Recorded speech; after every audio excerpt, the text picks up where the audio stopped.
ኢትዮጵያን የሚያስጨንቅ ጦር ከላይም ከታችም ከግራም ከቀኝም እየከበበ ነው። ኢትዮጵያን ቀለበት ውስጥ ለማስገባት ርብርቡ ቀጥሏል። በዚህ መሃል እስራኤል ሰይፏን ከሰገባው መጅርጣ አለው ብላለች። የኔታንያሁ ነበልባለ ሰይፍ ለአዲስ አበባ በረከት ሊሆን ይመስላል። ከግራም ከቀኝም ከላይም ከታችም ኢትዮጵያን ለመክበብ አደገኛ እንቅስቃሴ እየተደረገ ባለበት በዚህን ወቅት እስራኤል በድንገት ከተፍ ብላለች። በምስራቅ አፍሪካ ያለው ነባራዊ ሁኔታ ለኢትዮጵያ እጅጉን አስፈሪ ነው። ግብጽ ጓዟን ጠቅልላ በሶማሊያም በጅቡቲም በቤኒሻንጉል ጉምዝም ወደ ኢትዮጵያ አፍንጫ ቀርባለች። የኢትዮጵያን ጉሮሮ ለማነቅ እየተራመደች ነው። በሞቃዲሾ በሰላም ማስከበር ስም፣ በጅቡቲ በዶራሌ ወደብ ስምምነት ስም፣ በሱዳን ደግሞ አልቡርሃንን ተተግና ከምንጊዜውም በላይ ወደ አዲስ አበባ ተጠግታለች።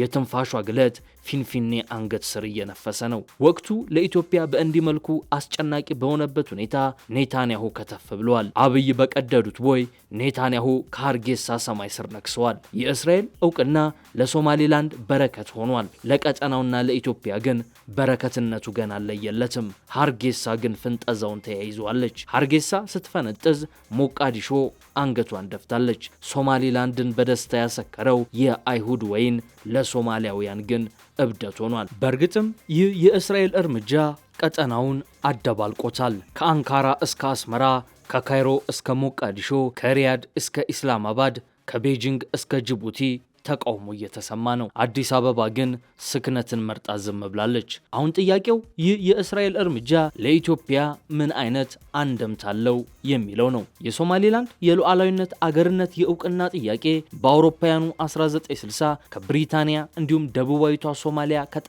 ቅኝ አገዛዝ በወጡ ማግስት የሚጀምር ነው። ሶማሌላንድ ከብሪታንያ ነፃ በወጣች በአጭር ጊዜ ውስጥ በፍቃዷ ከሶማሊያ ጋር ተዋህዳ እንደነበር የታሪክ ድርሳናት ያውሳሉ። በእነዚያ አጭር ቀናት ውስጥ እንደ ሉዓላዊ አገር ካወቋት ከ30 በላይ አገራት መካከል አንዷ እስራኤል ነበረች። ሆኖም በአውሮፓውያኑ 1980ዎቹ በግዛቲቷ አብላጫ ቁጥር ያለው የኢሳቅ ጎሳ አማጺ ቡድን የማዕከላዊውን የፕሬዝዳንት ዚያድ ባሬ ወታደራዊ መንግስት አፈናና መድሎ በመቃወም የትጥቅ ትግል ጀመረ። ሶማሊያም በእርስ በርስ ጦርነት ውስጥ ተዶለች። ቡድኑ ከሌሎች ታጣቂ ቡድኖች ጋር በመተባበርም የዚያድ ባሬን መንግስት በአውሮፓውያኑ 1991 ጣለ። ብዙም ሳይቆይ ነበር ሶማሌላንድ ነፃ አገር መሆኗን ያወጀችው። ከዚያም ሶማሌላንድ በ2001 በመጀመሪያው ፕሬዝዳንቷ መሐመድ ኢጋል አመራር በ97 በመቶ ድምፅ የግዛቲቱን ነፃነት የሚያውጀውን ህገ መንግስት በህዝበ ውሳኔ ያጽድቃለች። በዓለም አቀፍ ህግ ይፋዊ የነፃ አገርነት ጥያቄው የሚጀምረውም ያኔ ነው። ግዛቲቱ በዚሁ ህገ መንግስቷ የመድበለ ፓርቲ ስርዓት ዘርግታ በርካታ ምርጫዎችን አድርጋለች። ሞቃዲሾ በጦር አበጋዞችና ከዚያም በእስላማዊ አክራሪ ቡድኖች አማካኝነት የእርስ በርስ ጦርነት ውስጥ በገባችባቸው ዓመታት ሁሉ ሶማሌላንድ በአንጻሩ ባሰፈነችው መረጋጋት በተከታታይ ዲሞክራሲያዊ ምርጫዎቿና በሰላማዊ የስልጣን ሽግግር ለአፍሪካ ቀንድ ምሳሌ ተደርጋ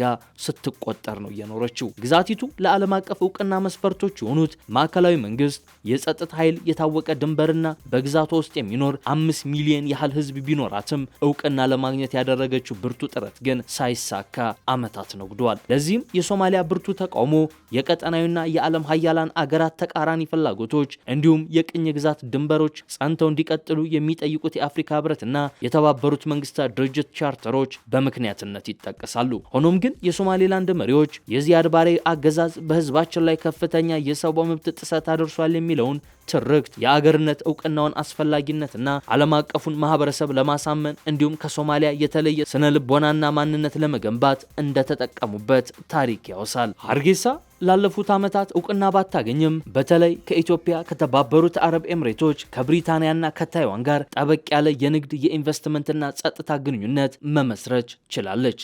ባሳለፍነው ሳምንት መጨረሻ ደግሞ ከእስራኤል በኩል የሀገርነት እውቅና ለመጀመሪያ ጊዜ አግኝታለች። የእስራኤል እርምጃ በመላው አፍሪካ በተለይም በአፍሪካ ቀንድ ብሎም በአረቡ ዓለም ውስጥ ከፍተኛ የጂኦፖለቲካ ለውጥ ሊያስከትልና ዲፕሎማሲያዊ ሽኩቻ ሊፈጥር የሚችል ነው። ከሶማሌላንድ አንጻር እውቅናው ሶማሌላንድ ከሌሎች አገራትም ተመሳሳይ እውቅና እንድታገኝ በር ሊከፍትላት ይችላል። እስራኤልም እዚህ ውሳኔ ላይ ከመድረሷ በፊት ከተወሰኑ የአፍሪካ መካከለኛው ምስራቅና ምዕራባውያን አገራትን ይሁንታ ለማግኘት ጥረት አድርጋ ሊሆን እንደሚችል ይገመታል። የምስራቅ አፍሪካ የፖለቲካ ተንታኙ አብዱራህማን ሰይድ አቡ ሐሺምም አሜሪካና የምዕራብ አውሮፓ ሀገራት ተመሳሳይ እርምጃ ሊወስዱ እንደሚችሉ ይናገራሉ። አብዱራህማን ያስኪዮን ግን የአንድ ሀገር እውቅና ብቻውን ብዙም ለውጥ አያመጣም ይላሉ። የስምምነቱ ዝርዝር ለጊዜው በይፋ ባይታወቅም እውቅናው ግዛቲቱ ከእስራኤል የልማት የቴክኒክ ድጋፍና ኢንቨስትመንት ብሎም ደግሞ የወታደራዊ አቅም ግንባታ ድጋፍ ሊያስገኝላት ይችላል። ሶማሌላንድ በምላሹ ለእስራኤል ምን እንደምትሰጥ ለጊዜው ይፋ ባይሆንም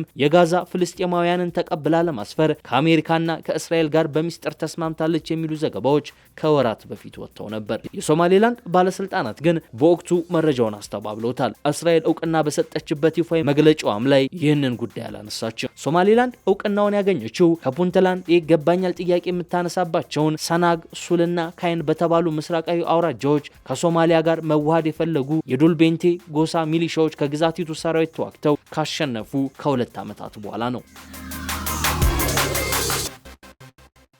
ሚሊሻዎቹ የአካባቢውን ዋና ከተማ ላስ አኖድን በ2023 ከተቆጣጠሩ በኋላ ካቱሜ ሲሉ የሰየሟት አዲሷ ፌዴራል ግዛት ከወራት በፊት የሶማሊያን ፌዴሬሽን ተቀላቅላለች።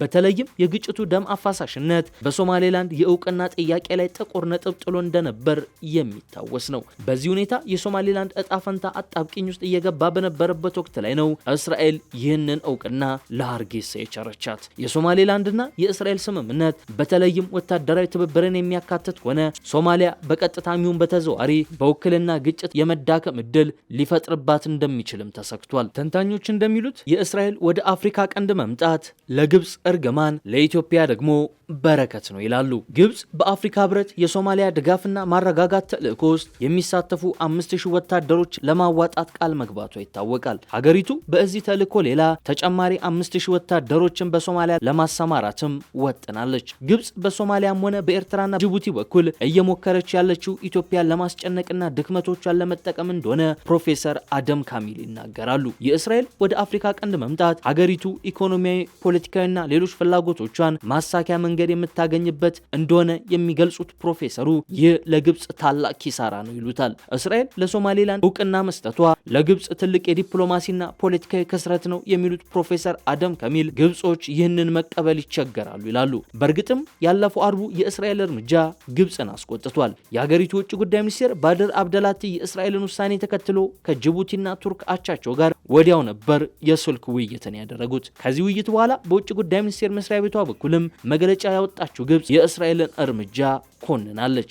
ግብጾች ሁሌም ቢሆን ለችግራቸው ኢትዮጵያን ተጠያቂ ማድረግ ይፈልጋሉ ሲሉ የሚቀጥሉት ፕሮፌሰር አደም ካሚል ግን የሶማሌላንድ እውቅናን ተከትሎም የሆነው ተመሳሳይ ነገር ነው ይላሉ። ግብጾች ከሰሞኑ የኢትዮጵያና የእስራኤል ግንኙነት በየቀኑ እየተጠናከረ ነው፣ የኢትዮጵያ ጦር በጋዛ ሊሰማራ ነው ሲሉ መቆየታቸውንም ፕሮፌሰሩ ያነሳሉ። የሶማሌላንድ እውቅና ጉዳይም ኢትዮጵያ የጀመረችውን ነው እስራኤል እየጨረሰች ያለችው በማለት ላይ ይገኛሉ ሲሉ ያከላሉ። ስለዚሁ ጉዳይ ሌላ አስተያየታቸውን የሰጡት የአዲስ አበባ ዩኒቨርሲቲ የፖለቲካል መምህሩ ዶክተር ዮናስ አሽኔ የአንካራው ስምምነት ኢትዮጵያ ወደ ቀድሞ አቋሙ የተመለሰችበትና አስቀድሞ በሶማሌላንድና በኢትዮጵያ መካከል የተደረገውን ስምምነት የሚቃረን ነው የሚል መረዳት አላቸው። ከዚያ በኋላ ስለዚያ ስምምነት ሰምተን አናውቅም። የኢትዮጵያና የሶማሊያ ግንኙነት እየተሻሻለ ቀጥሏል። ከአንካራ በኋላ ሁለቱ ሀገሮች መሰረታዊ በሆኑ መርሆች ላይ የተስማሙ ይመስለኛል ይላሉ። ለዚህ ተጠቃሽ የሚሆኑ ከአንካራው ስምምነት በኋላ ሞቃዲሾና አዲስ አበባ ግንኙነታቸውን ወደ ነበረበት ለመመለስ መስማማታቸው ነው ይላሉ። የኢትዮጵያና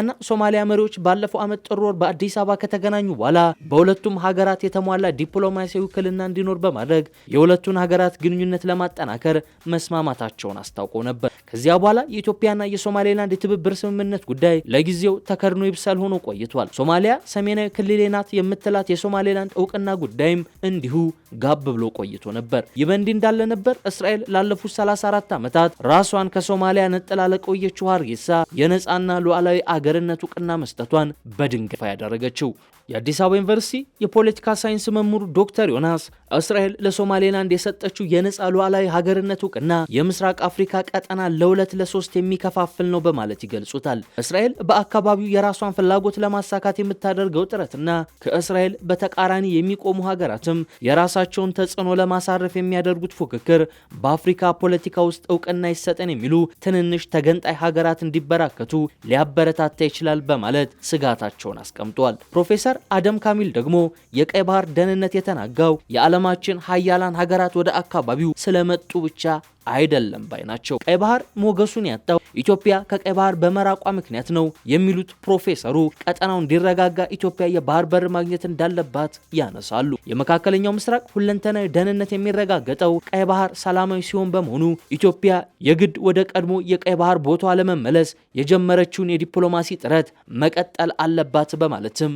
ያነሳሉ። የእስራኤል ለሶማሌላንድ እውቅና መስጠት ለኢትዮጵያ የባህር በር ፍላጎት መሳካት አንድ አዎንታዊ እርምጃ እንደሆነም ፕሮፌሰሩ እምነታቸውን ሰጥተዋል። የቀይ ባህር ደህንነት ተጠብቆ የንግድ መርከቦች በሰላም እንዲንቀሳቀሱ ከማስቻል አንጻር ኢትዮጵያ ያላትን አቅምና ቁርጠኝነት በማስረዳት የማሳመን ስራ መስራት እንዳለባትም ፕሮፌሰሩ ምክረ ሀሳባቸውን አንስተዋል። ከዚህ በተጨማሪም ኢትዮጵያ ከመካከለኛው ምስራቅ አገራት ጋር በጥንቃቄ የተሞላና ሚዛኑን የጠበቀ ዲፕሎማሲያዊ ግንኙነት ላይ ማተኮር አለባት በማለት ተደምጠዋል።